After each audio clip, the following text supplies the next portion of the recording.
ग्रामीण रुग्णालय पाटण विरोधात राष्ट्रवादी विद्यार्थी काँग्रेस व सामाजिक न्याय विभाग आक्रमक। पाटण तालुक्याचे भाग्यविधाते व माजी मंत्री विक्रमसिंह पाटणकर आणि सातारा जिल्हा बँकेचे संचालक आदरणीय सत्यजितसिंह पाटणकर दादा यांच्या नेतृत्वाखाली व मार्गदर्शनाने राष्ट्रवादी सामाजिक न्याय विभाग व राष्ट्रवादी विद्यार्थी काँग्रेस पाटण तालुका यांच्या साथीने पाटण ग्रामीण रुग्णालयातील अधिकारी यांना विविध समस्यांबाबत निवेदन देण्यात आले। नमस्कार, मी हेमंत तानाजी पवार, अध्यक्ष पाटण तालुका राष्ट्रवादी काँग्रेस पार्टी सामाजिक न्याय विभाग।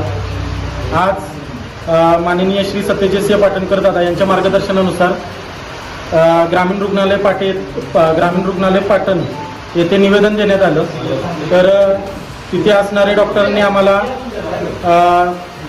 तिथले निवेदन दिलेल्या गोष्टीवरती ते पूर्ण करण्यात येईल असं आम्हाला आश्वासन दिले आणि जर ते आश्वासन येत्या काळामध्ये जर झालं नाही तर माननीय श्री सत्यजितसिंह पाटणकर दादा यांच्या मार्गदर्शनाखाली आंदोलन छेडण्यात येईल।